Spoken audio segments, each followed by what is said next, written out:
Assalamualaikum warahmatullahi wabarakatuh. Pada hari ini kami dari Bimbas Minat akan membentangkan tajuk mengenai Standard Guru Malaysia. Apa itu Standard Guru Malaysia? Standard Guru Malaysia ialah satu dokumen yang menggariskan kompetisi yang patut dicapai oleh seorang guru dan keperluan yang patut disediakan oleh agensi dan institusi latihan perguruan bagi membantu guru untuk mencapai tahap kompetisi yang telah ditetapkan. Standard ini merangkumi 3 aspek yang perlu dicapai oleh seorang guru, iaitu standard yang pertama ialah amalan nilai profesional perguruan, standard kedua pengetahuan dan kefahaman, dan juga standard ketiga iaitu kemahiran pengajaran dan pembelajaran. Okey, nama saya Nur Yasmin Hanani binti Zainuddin. Jadi saya akan membentangkan mengenai standard guru Malaysia dalam konteks amalan nilai profesionalism keguruan. So, pengenalan. Guru bertanggungjawab untuk melahirkan murid yang sentiasa mengamalkan nilai-nilai murni. So, guru perlu membimbing dan mendidik murid supaya menjadi insan yang berpekerti mulia. Satu usaha untuk membentuk guru yang memiliki towering personality dan mempunyai world view ke arah melahirkan guru yang unggul. Jadi dalam amalan nilai profesionalism keguruan ni, dia mempunyai 3 domain iaitu social, profession dan seterusnya diri. So dalam konteks sosial, guru patut berperanan sebagai ejen sosialisasi dan penjana modal insan dalam masyarakat. Terdapat 5 nilai dalam domain ini dan saya akan jelaskan domain-domain tersebut dalam slide yang seterusnya. Jadi yang seterusnya adalah profession, iaitu pegangan nilai yang diperoleh dan dikembangkan semasa mengikuti latihan keguruan, dan terdapat 7 nilai domain dalam profession. Seterusnya yang akhir sekali adalah diri, iaitu pegangan nilai guru yang sedia ada dan patut dikembangkan. So domain diri, pegangan nilai guru yang sedia ada dan patut dikembangkan supaya guru boleh memberi sumbangan yang lebih berkesan kepada profesion keguruan bagi mencapai matlamat sistem pendidikan. 14 nilai yang sepatutnya ada dalam diri seorang guru ialah yang pertama sekali, kepercayaan kepada Tuhan. Yang kedua, amanah. Yang ketiga, ikhlas. Yang keempat, berilmu. Yang kelima, kasih sayang. Yang keenam, sabar. Yang ketujuh, budi bahasa. Yang ke-8, adil. Yang ke-9, bertimbang rasa. Yang ke-10, daya tahan, daya saing dan tahan lasak. Yang ke-11, cergas, aktif. Yang ke-12, kemahiran interpersonal. Yang ke-13, semangat sukarelawan. Yang ke-14 adalah efisien. Okey, domain profession ini adalah pegangan nilai yang diperoleh dan dikembangkan semasa mengikuti latihan keguruan. Nilai-nilai yang merangkumi domain profesional adalah seperti yang berikut. Yang pertama ialah kecintaan terhadap profession. Yang kedua, berketerampilan. Yang ketiga, integriti. Yang keempat, teladan. Yang kelima, mengamalkan kerja sepasukan. Dan yang keenam ialah proaktif. Dan yang akhir sekali adalah kreatif dan inovatif. Seterusnya kita bergerak pada domain sosial. So, domain sosial ialah guru berperanan sebagai ejen sosialisasi dan penjana insan dalam masyarakat. Jadi nilai-nilai yang merangkumi domain sosial adalah seperti yang berikut. Yang pertama, keharmonian. Yang kedua, kemahiran sosial. Yang ketiga, semangat masyarakat. Yang keempat, patriotisme. Yang kelima, kecintaan terhadap alam sekitar. Jadi itu sahaja daripada saya dalam bahagian amalan nilai profesionalism keguruan. Sekian, terima kasih. Assalamualaikum warahmatullahi wabarakatuh dan selamat sejahtera diucapkan kepada Dr. Ija dan rakan-rakan. Hari ini saya akan membentangkan standard kedua dalam Standard Guru Malaysia iaitu SGM yang bertajuk pengetahuan dan kefahaman. Seperti yang kita ketahui, guru yang mantap amat penting kerana guru yang mantap dapat melahirkan pelajar yang hebat. Jadi, untuk melahirkan guru yang mantap, Kementerian Pendidikan Malaysia atau KPM telah menggariskan 8 jenis pengetahuan dan kefahaman yang perlu dikuasai oleh seseorang guru untuk menjadi seorang pendidik yang bukan sahaja profesional tetapi juga cekap, kreatif dan inovatif. 8 kefahaman dan pengetahuan tersebut adalah seperti yang tertera pada skrin.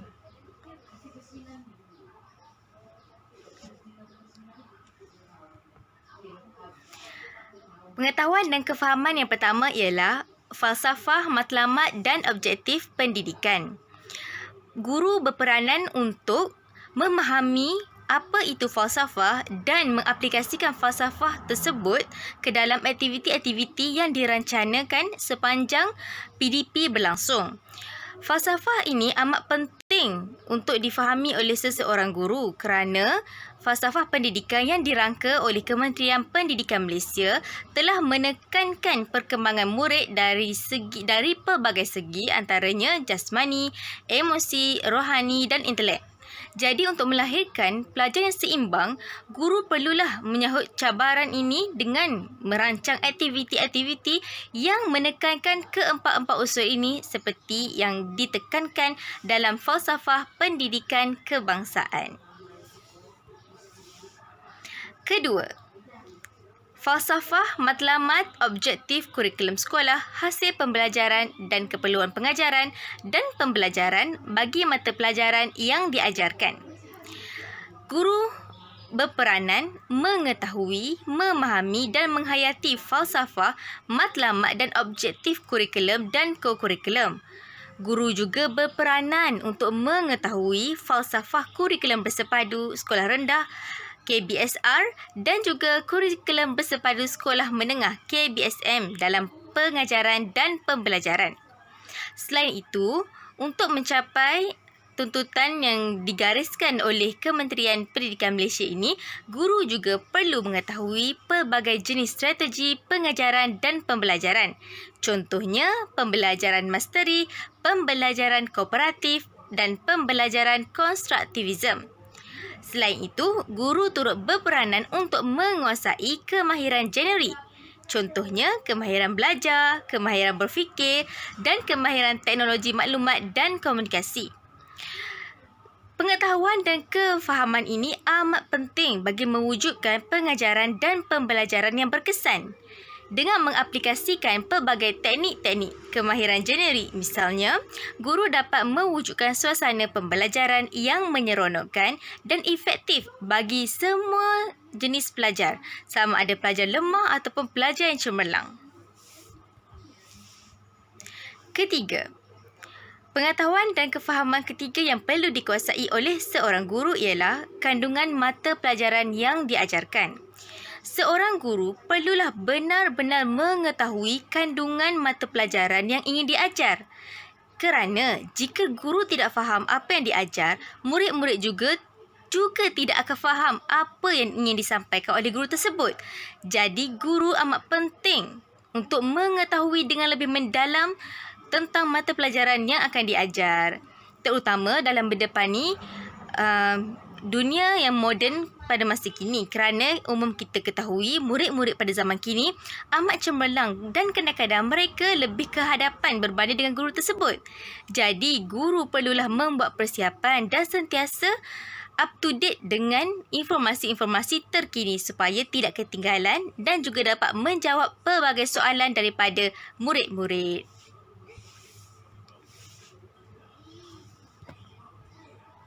Yang keempat, guru juga perlu mengetahui kandungan ilmu pendidikan. Guru bukan sahaja mendidik tapi juga berperanan membentuk murid-murid daripada zero menjadi hero. Apakah peranan guru dalam mengetahui kandungan ilmu pendidikan? Pertama, guru berperanan menguasai ilmu psikologi perkembangan kanak-kanak dan psikologi pendidikan. Ini amat penting supaya guru-guru dapat memahami tabiat pelajar dan juga merancang cara-cara untuk mengatasi masalah-masalah tersebut berdasarkan tabiat-tabiat pelajar yang pelbagai jenis. Kedua, guru berperanan menguasai pengetahuan pedagogi untuk disesuaikan dengan kepelbagaian murid, mata pelajaran yang diajarkan dan keperluan pembangunan potensi murid. Ketiga, guru berperanan menguasai pengetahuan sosiologi pendidikan. Kerana apa? Kerana untuk membolehkan guru memahami pengaruh latar belakang dan persekitaran murid terhadap pembelajaran. Keempat, guru juga perlu menguasai pengetahuan bimbingan dan asas kaunseling untuk menangani masalah murid. Seperti yang kita sering lihat di kaca-kaca TV, di berita-berita, di dada-dada akhbar, pelbagai masalah di sekolah yang dicetuskan oleh murid-murid pada zaman kini. Kerana murid-murid pada zaman kini sangat berbeza dengan murid-murid pada zaman dahulu. Jadi, seorang guru perlu menguasai pengetahuan bimbingan dan asas kaunseling untuk menangani situasi-situasi seperti ini. Kerana guru itu pembina negara bangsa. Jadi, guru itu pula mendidik walaupun anak-anak didik itu ialah nakal dan tidak mendengar kata serta sering mencetuskan masalah. Seorang guru yang bertanggungjawab tidak boleh membiarkan murid-murid tersebut dalam keadaan begitu. Sebaliknya, guru-guru perlulah mencari cara untuk mengubah pelajar tersebut sedikit demi sedikit. Yang kelima, pengetahuan dan kefahaman dalam teknologi maklumat dan komunikasi TMK, media dan sumber pendidikan dalam pelaksanaan kurikulum dan co-kurikulum. Seorang guru pada abad ke-21 ini perlulah mengikuti perkembangan TMK yang sentiasa berubah mengikut peredaran zaman. Selain itu, guru tersebut perlulah mengaplikasikan TMK dalam pengajaran dan pembelajaran. Terdapat banyak contoh pengaplikasian TMK dalam PDP, antaranya guru menggunakan video untuk menjelaskan sesuatu konsep atau proses. Contohnya proses fotosintesis, proses respirasi dan proses pencernaan. Melalui animasi-animasi yang dapat ditonton oleh para pelajar, mereka akan lebih memahami dan melihat dan dapat menggambarkan dengan lebih jelas proses-proses yang berlaku dalam badan manusia. Selain itu, guru juga boleh menggunakan TMK dengan menggalakkan para pelajar menggunakan aplikasi PowerPoint atau Google Slide untuk melakukan pembentangan. Ini lebih mudah berbanding dengan cara tradisional di mana para pelajar membeli kertas mahjong dan menulis di atas kertas mahjong itu, dan selepas itu mereka hanya akan buang kertas itu. Tetapi jika menggunakan aplikasi PowerPoint ataupun Google Slide, pembentangan itu dapat dilihat berulang-ulang kali dan juga digunakan untuk kelas-kelas yang lain.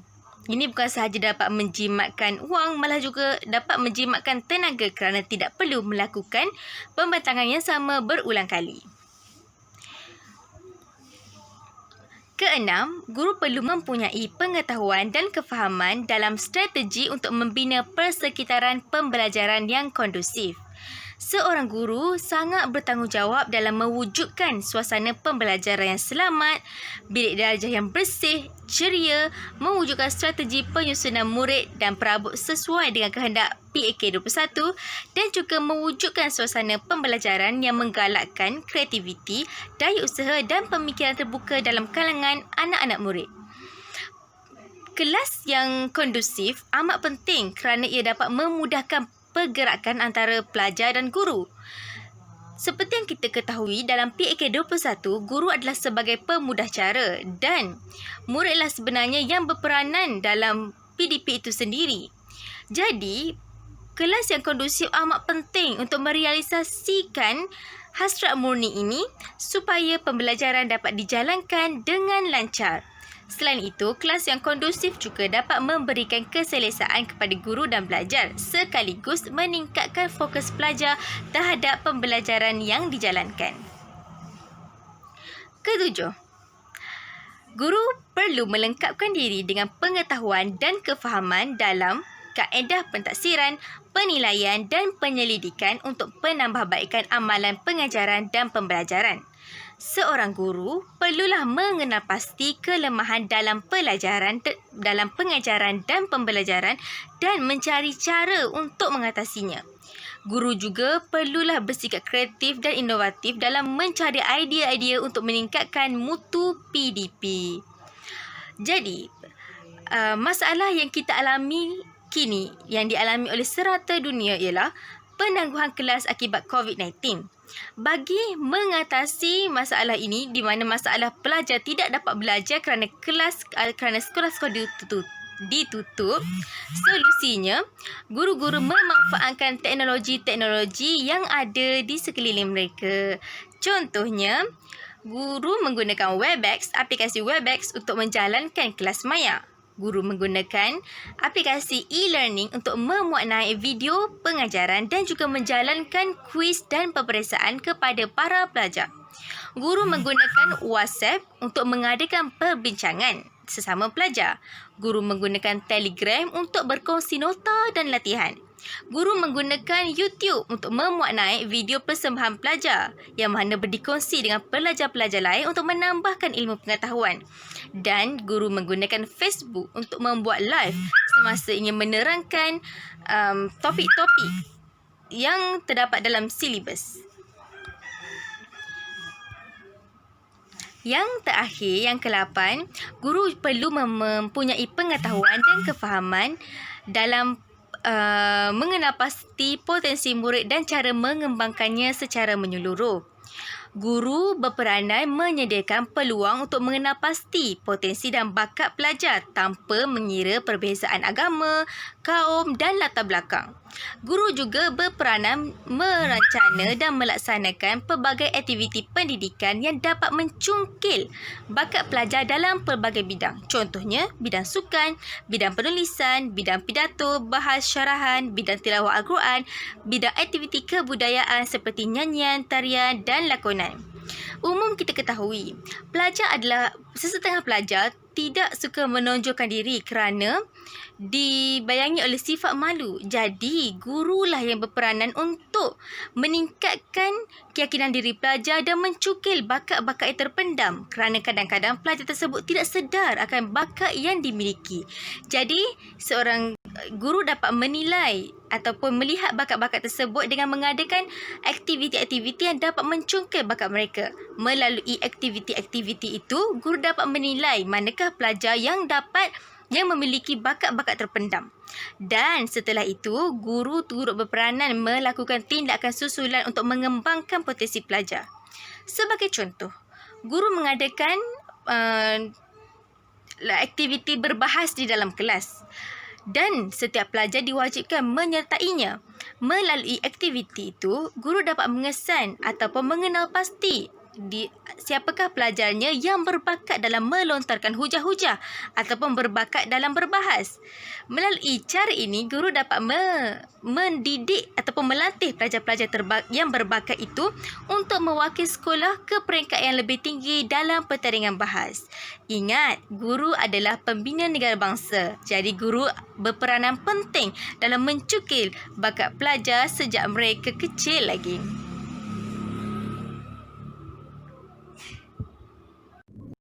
Saya Siti Karina Deputi Sabri dan saya akan membentangkan untuk standard yang terakhir iaitu standard yang ketiga, kemahiran pengajaran dan pembelajaran bagi seorang guru. Standard yang ketiga ini memfokuskan kebolehan seorang guru untuk membuat perancangan, pelaksanaan dan penilaian pengajaran dan pembelajaran akademik dan juga kurikulum bagi seorang pelajar dan juga untuk sesebuah sekolah. Terdapat 4 kemahiran yang perlu seorang guru kuasai dalam standard yang ketiga ini, iaitu kemahiran yang pertama ialah kemahiran menyediakan rancangan pengajaran dan pembelajaran. Dalam kemahiran ini, guru sepatutnya boleh untuk menyediakan rancangan pembelajaran tahunan dan rancangan pengurusan kurikulum berdasarkan sukatan pelajaran, garis panduan pelaksanaan kurikulum dan juga takwim sekolah yang telah ditetapkan. Melalui kemahiran ini, guru dapat menentukan aktiviti pembelajaran harian beserta objektif pelajaran dan juga pentaksiran yang dapat dijalankan oleh seseorang guru itu. Perancangan ini perlu dilakukan dengan mengambil kira beberapa aspek iaitu perbezaan kebolehan, pengetahuan sedia ada serta jangkaan pencapaian murid. Hal ini supaya apa yang dilaksanakan oleh guru dapat dicapai secara efektif oleh murid. Standard ini akan tercapai apabila seseorang guru itu berjaya menghasilkan rancangan pelajaran tahunan dan harian mengikut sukatan pelajaran, huraian sukatan pelajaran dan juga takwim sekolah yang telah ditetapkan. Guru juga berhasil mencapai standard ini apabila mereka berhasil menghasilkan pengurusan kurikulum tahunan berdasarkan garis panduan pelaksanaan kurikulum. Tetapi ada beberapa juga ciri yang dapat dicapai oleh guru untuk mencapai standard ini. Seterusnya ialah kemahiran kedua iaitu kemahiran melaksanakan pengajaran dan pembelajaran. Bagi kemahiran pertama tadi ialah kemahiran seorang guru untuk merancang. Tetapi untuk kemahiran kedua ialah bagaimana seorang guru itu melaksanakan. Bagi kemahiran kedua ini ialah guru berupaya untuk memvariasikan pendekatan pembelajaran serta mengintegrasikan kemahiran generik seperti kemahiran berfikir, kemahiran belajar, kemahiran teknologi maklumat dan komunikasi, kemahiran mentafsir dan menilai, dan kemahiran pemulacara untuk memperkayakan pengalaman pembelajaran murid. Dalam hal ini, guru harus mengambil kira beberapa faktor seperti gaya pembelajaran, minat dan tahap pencapaian murid agar pembelajaran akan menjadi lebih bermakna dan berkesan. Melalui kemahiran ini, seorang murid itu dapat mengalami serta menghadapi pelbagai gaya pembelajaran yang telah disediakan oleh para guru. Standard ini akan tercapai apabila guru dapat mencapai objektif pengajaran yang telah ditetapkan pada awal sesi pembelajaran tersebut. Standard ini juga akan tercapai apabila guru berjaya melibatkan murid dalam aktiviti pengajaran dan pembelajaran secara optimum, dan guru dapat mengesan dan menangani keperluan perbezaan murid yang telah wujud dalam kelas itu. Kemahiran ketiga pula ialah kemahiran memantau, mentafsir dan juga menilai. Melalui kemahiran ini, guru dapat memperbaiki pengajaran guru dan juga meningkatkan pencapaian murid. Kemahiran ini memerlukan kreatifan seorang guru untuk memperbagaikan strategi pemantauan dan juga pentafsiran yang mereka akan lakukan kepada seseorang murid. Melalui kemahiran ini, guru-guru akan lebih mudah untuk mendetect kelemahan yang dihadapi oleh seseorang murid tersebut. Standard ini akan tercapai apabila guru-guru dapat merekodkan pencapaian murid secara sistematik supaya laporan yang lengkap dan tepat dapat membantu murid serta ibu bapa dalam membuat tindakan susulan. Guru juga berjaya mencapai standard ini apabila mereka berjaya berinteraksi dengan ibu bapa tentang pencapaian murid. Seperti mana yang kita ketahui, kemahiran ketiga ini lebih memfokuskan kepada kebolehan guru untuk memantau prestasi seseorang murid itu. Jadi jika guru dapat melakukan kemahiran ini dengan baik, mereka akan dapat memperbaiki kemahiran serta mempertingkatkan kebolehan seseorang murid itu. Kemahiran yang terakhir iaitu kemahiran mengurus bilik darjah. Kemahiran ini melibatkan pengurusan bilik darjah di mana seorang guru harus bijak menguruskan hubungan kemanusiaan, masa, ruang dan juga sumber untuk mencapai pembelajaran yang bermakna dan berkesan. Pengurusan bilik darjah ini akan mencerminkan keberkesanan seorang guru. Pengurusan hubungan kemanusiaan ialah bagaimana seorang guru itu mengawal tingkah laku murid di dalam kelas. Manakala masa ialah bagaimana seorang guru itu menggunakan masa mereka dengan elok supaya aktiviti pembelajaran hari itu dapat dilaksanakan dengan lancar. Standard ini akan dicapai oleh seorang guru apabila mereka dapat melaksanakan peraturan bilik darjah yang sistematik agar tingkah laku murid dapat dikawal. Guru itu juga dapat mencapai standard ini apabila mereka dapat mengurus disiplin murid agar dapat mewujudkan tingkah laku yang positif di dalam suasana pembelajaran dan kelas. Yang terakhir ialah guru dapat menggunakan perancangan masa yang elok supaya murid dapat dilibatkan dalam pembelajaran yang lebih bermakna dan berkesan supaya mereka dapat memperolehi apa yang hendak disampaikan oleh guru pada hari tersebut. Sekian sahaja pada kumpulan kami. Sekian, terima kasih.